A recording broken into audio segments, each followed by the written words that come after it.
Yeah, that car looks really good. We're finally part of Team Chevy. If you guys missed the last video, I bought a C5 Z06. In this video, I'm gonna tell you guys why I bought it, because there's a lot that went into the process of me buying this car over the last couple weeks. So let's talk about it. For those of you who are new to the channel or perhaps missed the last video, I did buy a 2002 C5 Z06, and this car has an LS6 in it, 405 horsepower, my first ever Corvette. After trading my Mustang in, I needed another V8 in my life, and I chose this to be the next one. The C5 Z06 is currently, I think, one of the biggest bargains in the sports car market. I think these cars have a ton of upwards potential in terms of value. This is a pretty low mileage car at only about 34,000 miles, and it's been parked for a little bit, which does frighten me a little bit, but I've driven it quite a bit, no leaks, nothing crazy, so it seems to be in order. The guy who owned this car, he didn't see himself parting with it, but I guess he just couldn't get in and out of it super easily.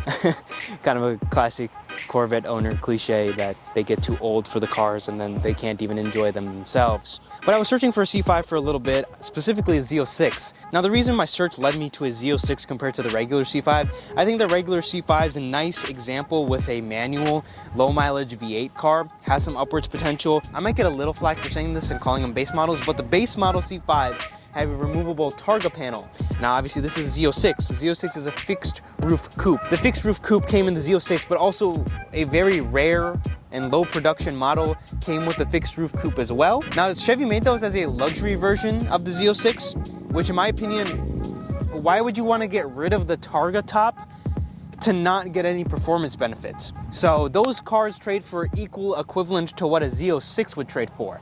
But the other crazy thing is, Corvette people are on one. And by that I mean they list their base model C5s with 80, 90,000 miles on them for 17, 18,000. Sometimes I've seen automatic cars listed for 15,000 with like 90,000 miles on them. For about $7,000 to $8,000 more, which is a good amount of money, you can get this. This is a completely different thing from an automatic high mileage base model Corvette. I looked at the base models. I was actually very intrigued at buying the base model because of the removable Targa panel. But they're just too expensive. I can't justify spending $15,000, $16,000 on a base model with 50,000 miles on it when I can get a Z06 with 30,000 miles on it for another $8,000, $9,000, maybe even $10,000. You're getting so much more car in my opinion. If you save 30 or 40% more on your money, you can get a car that I think is 60, 70% more valuable. So to me, it didn't really make sense as to why the Z06 was trading hands at such a low price. But not only that, because of the winter market, now the market's starting to accelerate. I've owned the car for almost 2 weeks now, but the market is starting to get a little faster. I was talking to a couple dealerships and even some people with car friends and all of that, and they're like, this car will probably go up $3,000 to $4,000 just between the winter market and the summer market because they dipped down quite a bit. So value-wise, whether I keep it a few years or a few months, I can basically break even or potentially make some money by owning this Corvette, which I think is, I mean, that's kind of awesome, isn't it? Anyways, that's enough yapping. Let's go take the car out because this thing has an LS6 V8 manual transmission and 405 horsepower from 2002. This car is very different from everything I've ever owned and everything I've really ever driven. This is my first LS that I've owned, and it's the first LS that I've really got the opportunity to drive. I drove a Camaro once on a test drive, but you know, dealership test drives, you don't really get to open them very much. The power, it's got a lot of it, but it's very linear. And it's very fast. It's always there. Even in the Mustang, 5-liter V8, but it had dual overhead cams. Most of the horsepower came on the top end, and you could really feel when the car snapped. This car's always got it. It's such a good car, and something that really I thought about for a long, long time about buying.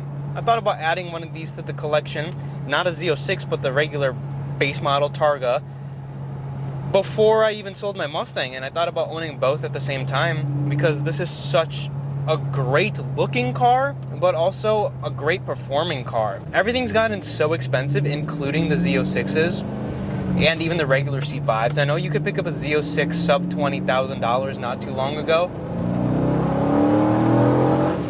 it's like a rocket ship, man. It has all the power, always. Wow. We'll get to the point in just a second. We got a little twisty and we gotta enjoy it. Chevy did a really good job with the suspension on this car. It rides a little high. I mean, it has enormous wheel gap, but it handles really good. I mean, obviously it's the Z06, right?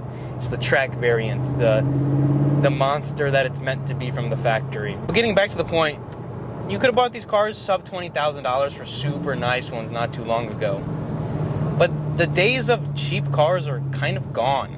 And I don't think that these cars are ever going to be the cheap cars ever again. All the cars from the early 2000s are starting to get old and become collectible and sought after, and people really are starting to look back on this period as the last of the analog cars. And we say that all the time, but it's so true, because these cars, all the electronics are very simple. You can still kind of work on this car by yourself.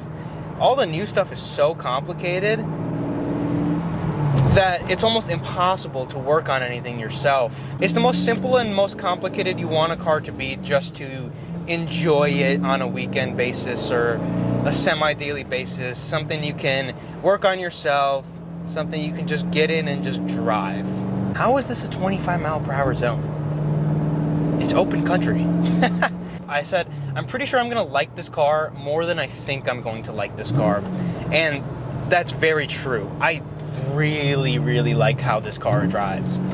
At first, I was a little like, okay, it's an old car. It clatters here and there. Man, this seat really pisses me off. We'll talk about that in a second. I'm like, it makes some noises, but it's cool. It's fun. But getting to actually drive it and open it up, it's 65 degrees in Wisconsin. It rained this morning, got all the junk off the roads. It handles really good.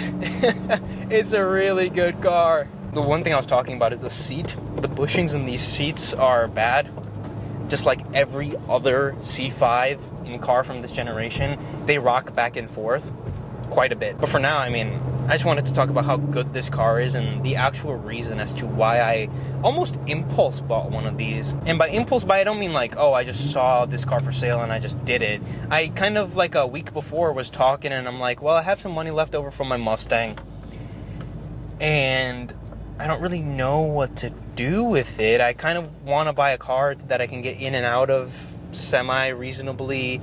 A car that I think might hold value very well. The reason I sold the Mustang is because it's probably going to lose a decent amount of value through the next couple of years, and I'm not quite in a financial place where I can afford to take depreciation to that level. And at the same time, eventually I want to get in a GT350, and I can't afford to lose money on that car if I want to step into the next thing.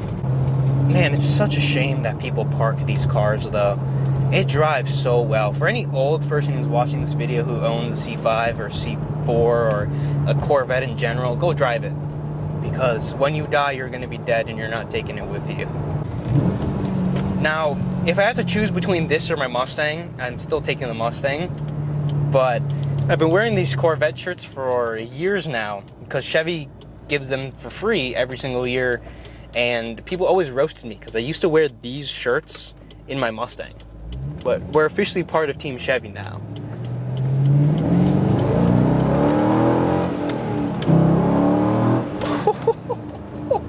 You gotta be kidding me, man. Oh, it pulls. It just has all the power, always. That's something in the Mustang that you don't really have. You don't have the instant power. Like, you have power, but it hits at 3,500 RPM. This car just 2,000 RPM, you put your foot down and it just wants to go. I'm probably going to get in a lot of trouble with this thing. Let's go home before we actually do end up getting in too much trouble. The car's still not registered under my name. Oh, it's so good. I just missed that American muscle in the garage for those couple months that I didn't drive after selling my Mustang. It hasn't even been that long. I sold my Mustang in early December, and I got the itch, and I just needed to have something like it. Oh. Let's go back home. This is so much fun.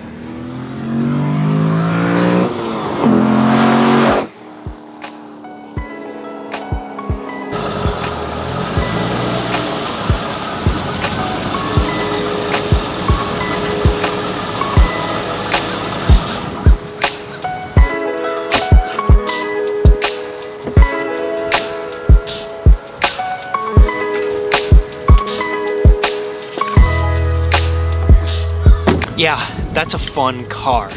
I'm really excited to drive it more and actually enjoy it a little bit when the summer comes. I guess summer's already here at 65, but you know what I mean. If you guys are wondering about the hats, they're coming extremely soon. I've been working on them for a while now, and I want to make sure I do it right. So just stay tuned. The Z06 is an extremely fun car. I'm loving it more and more that I drive it. I know it's gonna hurt a little bit when I sell it, but I think eventually I will end up trading this up for GT350. The GT350 just has my heart. I've been wanting that car ever since it came out in 2016. I bought my Mustang, and after driving my Mustang and then getting the experience to drive a GT350, I fell in love with that car even more. I think if I do end up selling this car in the next couple months or year, I probably will end up buying another one at some point. Now, this isn't my most ideal spec. I would have rather had a yellow one or a black one, but this deal just kind of made sense at the time. I knew financially speaking, I wouldn't be able to have a Z06 and a GT350 or perhaps whatever car I do decide to upgrade into, but I knew I could own it for a couple of months and really enjoy it. I say that now, but you never know what ends up happening and I end up keeping the car or something like that. It very well could happen. This car's 21 years old. It was born the same year that I was, so it's cool. I really like it, and well, it has flip-up lights, which makes it even better. I think this is one of the most iconic Corvette body styles of all time. I think it's one of the best looking Corvettes of all time. The C6, in my opinion, looks awesome, but the C5, there's something about the body lines on this car that just do it for me. My favorite Corvette of all time is the C6 ZR1. I think coming at number 2 or perhaps number 3 after the C8 Z06 is this C5 Z06. I almost said Z01, but that's not out yet. The C8 Z06 is a very cool car, but I honestly might take this over it. This comes in manual, so that's a huge plus for me. I'm just excited to own it, and I am very happy that I decided to go and purchase one of these. For those who do follow the channel, I know I haven't updated you guys on any of my cars recently. The RX-7 I bought and made a few videos on and forgot about. The Miata I haven't really touched in a few months, to be honest with you. Just know that more is coming. And if you're not a subscriber and you're not a follower, check out some of my other videos. And I mean, that's all I really have. As always, I'll see you guys in the next one.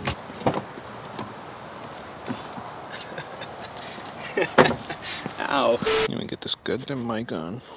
Clip to my shirt somehow. There we go. Alright, I hope this audio comes out nice. For those of you who missed the last video, this... Is my head being chopped off? I don't know, maybe. Probably not. I think we should be good.